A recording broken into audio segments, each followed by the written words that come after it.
Issue Singh ji Ludhiana से। राधे राधे राधे महाराज जी। महाराज जी, आपकी कृपा से जब से मैंने वाहिगुरु जी का नाम जपना और आपका सत्संग सुनना शुरू किया है, मेरे जीवन का पूरा दृष्टिकोण ही बदल गया है। अब मैं अपने भीतर उठने वाले विचारों को देखता हूँ।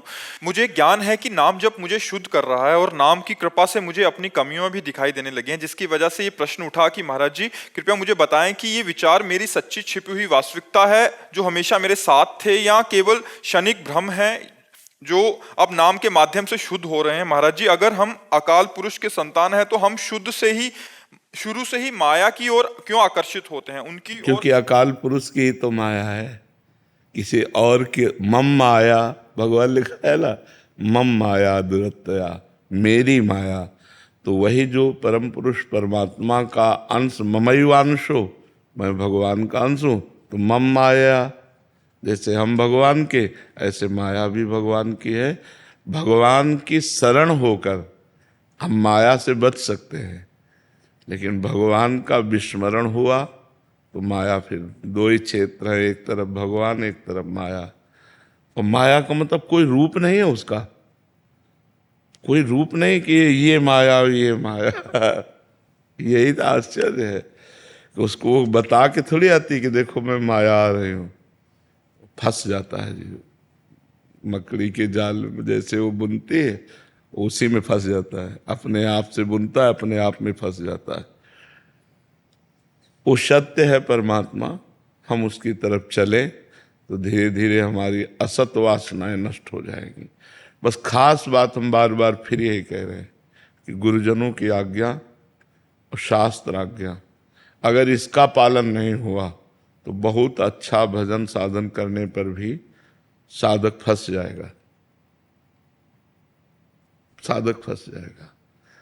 बिल्कुल किसी से मोह न करे, किसी को अपना ना माने, सबको भगवत स्वरूप माने और शास्त्र आज्ञा से चले तो निकल जाएगा।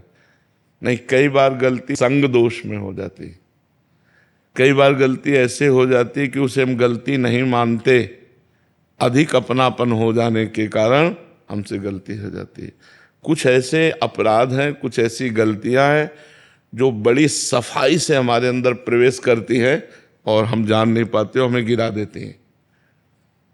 कुछ गलतियां इतने कि गलती गलती दिखाई देती है, और कुछ गलतियां ऐसी है जो ऐसे प्रवेश करती है कि वो गलती गलती ही नहीं समझ में आती, और जब उसका परिणाम आता है तब गलत आता, तब लगता कि गलती हो गई।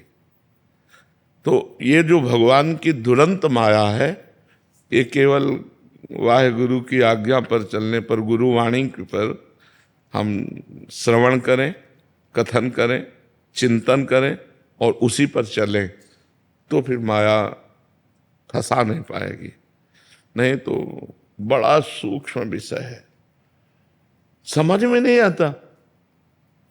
अब वो फंसते फंसते पूरा चिंतन उसी में चला गया कि ये अपने लोग हैं, जैसे मृग में, तो अपने लोग, अपनापन होते ही वो गया। विश्व में कहीं भी किसी से इतना भी अपनापन ना हो, अगर किसी से हो तो केवल भगवान के भाव से हो तो बच सकता है, नहीं तो बहुत ऐसे ऐसे डर लगता है, जैसे हृदय ना ऐसे डरता है, माया से डरता है कि पता नहीं कहाँ से, जैसे हमें विषैले कुंड में छोड़ दिया जाए तो पता नहीं कहाँ कौन सी सांस नाक से चली जाए कि मुंह से चला जाए, हमारी मृत्यु, हमारे परमार्थ की मृत्यु हो जाए। बहुत विचित्र भगवान का खेल है वो, जो बड़ी सूक्ष्मता से देखो तब समझ में आता है। अच्छा, जो परमार्थ पे नहीं चल रहे उनको कोई दिक्कत नहीं, क्योंकि गिरे पड़े वो क्या गिरेंगे, जो चल रहे हैं दिक्कत वहाँ है, चलने वालों में दिक्कत होती है। तो जो सत्य वस्तु का अनुभव हो नाम जप से, वो सत्य ही है, वो भ्रम नहीं है। जैसे जैसे अनुभव होता जाता है वैसे वैसे अपने स्वरूप को प्राप्त कर लेता है। पर ये कह देना कि अकाल पुरुष ने ऐसा रचा ही क्यों, ये हमारा प्रश्न नहीं होता। क्यों उसके ऊपर नहीं कहा जा सकता, उसने रचा है, अब निकले हम फंसे क्यों, ये प्रश्न बन सकता है। हम निकले, उसने रचा क्यों, ये हम नहीं कह सकते। अंदर के विचारों से कैसे लड़ा जाए महाराज जी? नाम जप के द्वारा, नाम जप के द्वारा अगर कोई गलती हो जाएगी बड़ी, तो जब तक पाप नष्ट नहीं होगा तब तक वो विचार आपको निगेटिव दबाव डाल करके जलाता रहेगा। जब वो पाप नष्ट हो जाएगा तब पॉजिटिव विचार आ जाएगा, आप खुश हो जाओगे।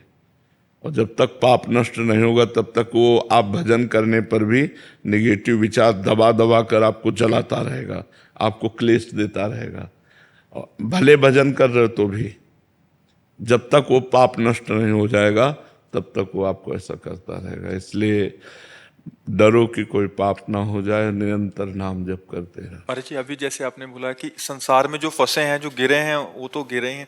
महाराज जी, पूर्व में भी महापुरुषों, तुलसीदास जी महाराज जी हो, या उन्होंने अपनी वाणी में, या आप गुरुजनों से, महाराज छोटी सी बात इतना उनको, जैसे आप कह रहे हैं कि डर लगता है, हृदय से डर लगता है कि कहीं गिर ना जाए, बट संसार में तो महाराज जी वो डर क्या, वो तो निर्भय होके विचरण कर रहे हैं महाराज जी, और बिल्कुल तनिक भी भय नहीं है उनको कि कहाँ इधर छोटी सी बात का जो सब जानते हैं और कोई गलती नहीं है, फिर भी महाराज जी भयभीत हो रहे हैं और उधर निर्भय होके घूम रहे हैं महाराज जी। यही तो भगवान की प्रचंड माया है। निर्भय होके मतलब उत्साह से पापाचरण कर रहे हैं महाराज। हाँ, उनको चूंकि उनको ज्ञान नहीं है ना, अज्ञान की दशा में जैसे बालक विष्ठा से खेलने लगता है, अज्ञान की स्थिति बालक की नहीं होती, तो विष्ठा से खेलने लगता है, तो कोई खेल का विषय थोड़ी, पर अज्ञानी है, वो खेल रहा है, अगर उसे रोका ना जाए तो खा भी सकता है। तो इसलिए जैसे जिनको भगवान की माया के द्वारा अपहृत ज्ञान है, भोगेश्वर प्रसक्ता नाम तयापहृत चेतसाम व्यवसायत्मिका बुद्धि समाधो न विधीयते, जिसकी बुद्धि का भोग और ऐश्वर्य ने अपहरण कर लिया है, उनको भगवान का भजन या भगवत प्राप्ति करना ऐसी वृत्ति ही नहीं होती। समाधो न विधीयते, वो परमात्मा को प्राप्त करने का लक्ष्य ही नहीं बना सकते जिनका भोग और ऐश्वर्य ने ज्ञान अपहरण कर लिया है। भोगेश्वर प्रसक्ता नाम तयापहृत चेतसाम, जो ज्ञान रूपी चेतना है उसका अपहरण कर लिया, तो अज्ञानी जीव इसी में मस्त रहता है, भोजन, रुपया, पैसा, खान पान, इसी में सुख का अनुभव करके वो बड़ा चैन पूर्वक जीवन समझ रहा है हमारा व्यतीत हो रहा है, पर वो व्यर्थ जीवन व्यतीत हो रहा है, वो व्यर्थ जा रहा है। जी।